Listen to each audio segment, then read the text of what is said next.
What's up, everybody, and welcome to BioS3 Raw TV. we didn't plan that. That's funny. It kind of scared me when she yelled it like that.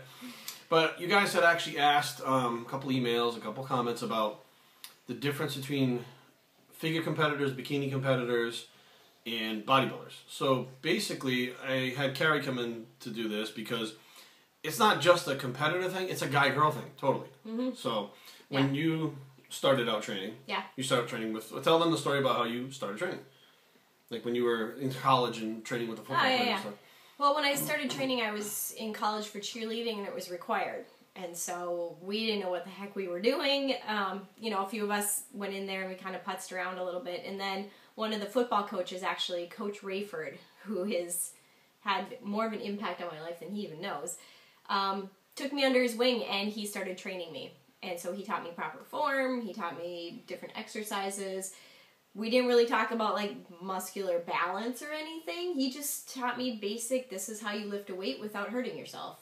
And okay, so it was basically you go in the gym and everybody's doing the same things. Basic movements, you know, human function, stuff like that. To try to be better at sports is just kind of part of the whole thing. That was the goal. So then, excuse me, when you decided to compete, like in figure, which you didn't do body or anything, you did figure, right? No, I did figure to start with, Figure. So then what was the difference between training for figure and... Because now you were training like one of the guys, essentially, in college. You guys are pretty much all doing the same thing, right? There's no, like, guy program, girl program. Oh, no. We were... And then, so when I first started competing, I didn't know any different, and I trained myself for the first 2 years, and so I did the same things, and so I stood up on stage with, like, missing body parts. Right. I didn't like training them, so I didn't do it. So the one key thing is you have to train the body parts you don't like to train. Yeah. So then, eventually, Carrie and I, when we met, and I took over her prep and stuff like that, she was a little weary of letting me take it over, too. She was like, I don't know about this guy. It's I don't know. awkward having your boyfriend be like... Now you need to do this. And I'm like, no one bosses me around. But then, like, you know, I knew that it's not just a competitive thing, it's a guy-girl thing. So I knew that you can't train a girl like a guy, because you are going to get results like a guy. You're going to get a physique that's thick and muscular. Yeah. So, and maybe blocky, too. And maybe blocky, which is what you not don't what you want in figure. So, you know, when we started training, like, we kind of started squeezing the muscle more and more. And as we squeezed those body parts, we could actually isolate body parts that she was lagging on and then develop them over time. And they actually become strong body parts for her now. So. Right. Well, we also changed my training, too. For a while, I trained sort of like a power lifter where I was doing like 6 to 8 reps with heavy weights. And, I mean, I was putting on muscle, but, you know, again, not balanced. It was blocky. It was just, it didn't flow. So you changed it up for me, and we did, you know, higher reps, like 12 to 15. We did some sets of 20. We did some sets of 30, which... Some sets of 10. It was just varied, but... It was very, The thing is, I find women actually put on muscle a lot easier than guys. They have a harder time getting down to competition weight, like dieting down, but they put muscle on easier, and then they lose... It's harder for them to lose muscle, which is weird, because you figure guys get all the testosterone and stuff in them, so they'd be able to build muscle faster, but it's not a fact. So, at that point, okay, you realize... You probably have to train body parts. Like, let's say you were a boyfriend and you're training your girlfriend, right? What's Monday for every guy? Monday is bench press day. So when Carrie first came to train with me, she was bench pressing, and I'd see her like, oh, and she had like these lockouts that like she'd get to the top and like lock them out. Snapped and every movement. Yeah. And then I realized, if you guys look at some of her pictures and stuff, her triceps are really developed. They're ginormous. To the point where she didn't have to even train them anymore. So now you're like, guys like to do arms and chest. Well, as a figure competitor, you don't really need to train chest that much. And then you don't really need your arms any bigger than that. So now it's like, okay, so what do guys not like to do mostly?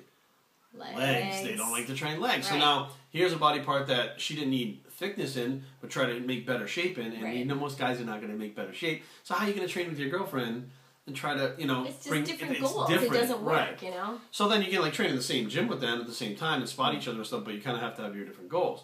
Now, the biggest difference between guys and girls, as far as figure competitors, bikini, all that stuff, is... Diet. Diet. It's the diet. It is not fair, ladies. It is not fair. Yeah, we can usually eat a lot more calories than women can, and carbohydrate-wise, 9 out of 10 times we can eat a lot more carbs. Women seem to respond very, very, very well if you have a moderately fast metabolism to a slow metabolism to ketogenic diets.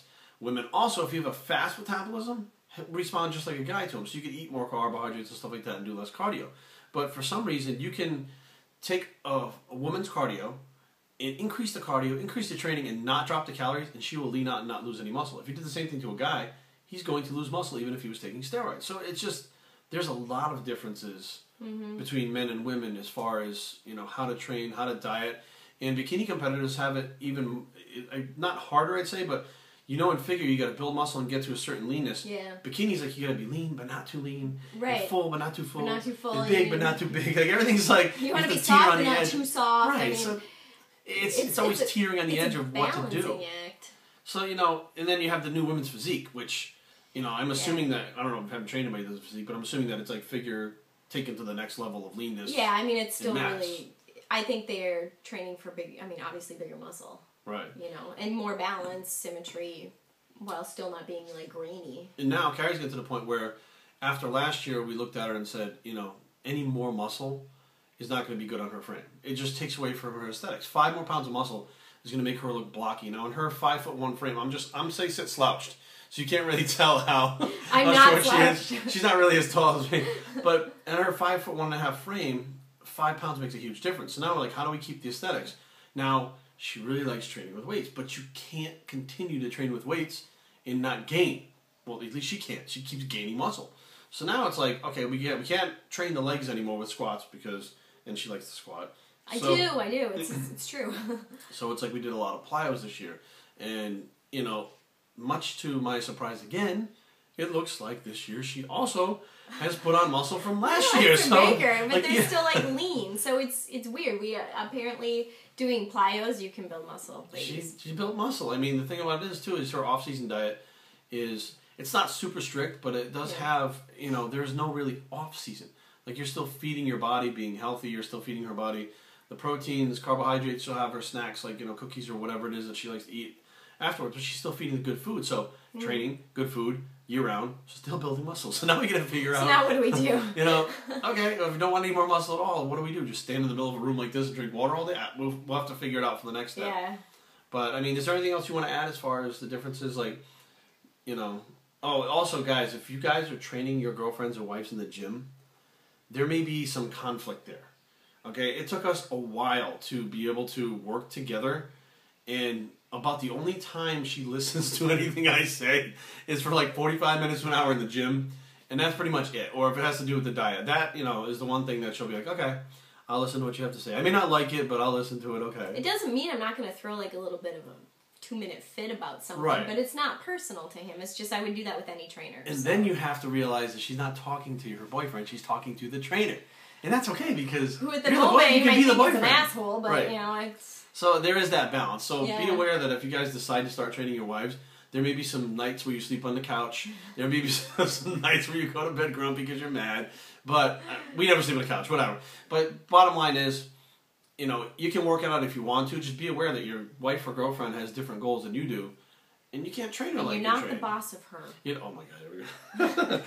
Unless she says it's okay that you're the boss of her. And she still might not even mean that. Yeah, she maybe just give it to you just to give it to you. I think one of the biggest differences that I've noticed besides training with the diet is that he can consume like a massive amount of food. Yeah. And the next morning, like, he'll wake up and he'll be like, I'm starving. Yeah, and, like, I do this, lighter. and leaner. And I'll wake up, you know, and I look like a bloated whale. Like, my face is all puffy, and I'm like, my stomach hurts. You know, and it's just, my diet needs to be 100% on all the time. I can't slack off. If I do, I don't achieve my goals. I mean, it's... And not every woman's going to be like that. Right, but my body is like that. And I know a lot of other girls who are like that as well. Right, if your wife or your girlfriend is like that, it's not abnormal. You know, that's something that's totally normal. It's just that, you know, you're going to get that person like our friend Jenny who's able to eat like a jar of peanut butter a day and all these apples and candy and stuff like that and still be very lean. Makes me very jealous. Whereas someone like Carrie will have to go keto for 4 weeks and Jenny has to basically... just up her cardio a little bit to come into contest shape, like 10 minutes. It's individual, but there's definitely a difference between men and women. Training-wise, metabolism-wise, how you build muscle, everything. So just be aware of that, and then just take it one step at a time as it goes. You know, objectively look at it as the trainer, not the boyfriend. Which so that, you know, take the emotion out of it and kind of look at it like that. So, bioctraining@gmail.com. You can check Carrie out at www.figuregirlworld.com. Comments down below, and we're out.